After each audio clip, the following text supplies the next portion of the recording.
Vincent Redier, bonjour. Bonjour. Vous êtes le président de KTO et en cette fin d'année, vous avez voulu vous adresser aux téléspectateurs à l'antenne pour expliquer certaines décisions qui vont interférer sur la manière de recevoir KTO, sur les modes de diffusion de KTO. Alors, ce sont des sujets techniques, souvent assez complexes.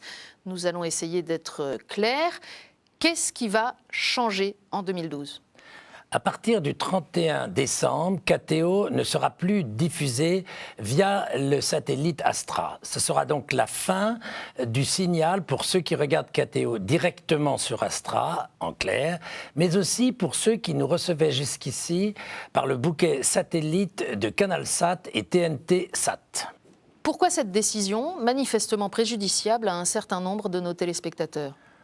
Vous le savez, KTO ne vit que des dons. La gestion doit donc être très contrôlée pour maintenir l'équilibre financier en ces temps de crise, mais aussi par respect pour nos donateurs qui font un effort en nous soutenant. Or, KTO est aujourd'hui diffusé sur 2 satellites couvrant la France, Astra et AB3. Une rationalisation s'imposait. Pourquoi, dans ce cas, avoir choisi de basculer vers AB3 ? La première raison est le coût. Astra est bien plus cher. La diffusion sur ce satellite nous coûtait environ 650 000 € par an, soit près de 10% du budget total de la chaîne, et plus que tous les autres satellites réunis.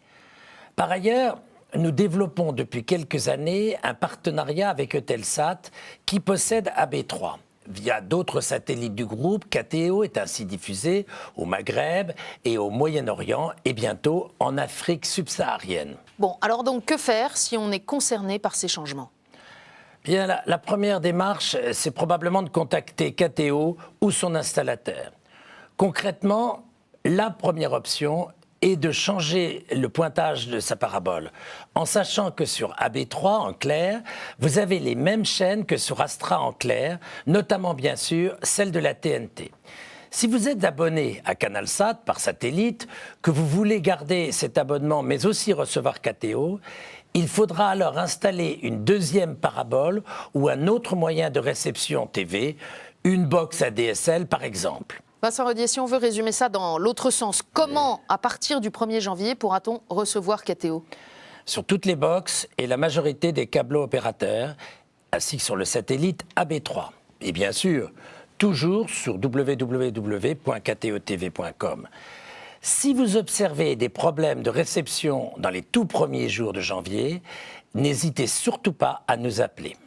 Un dernier mot, puisqu'on est presque à la fin de l'année, pour les téléspectateurs de KTO ? Eh bien, je voudrais souhaiter à tous les téléspectateurs de KTO, à leurs familles, des vœux de Noël dans la paix et dans la joie.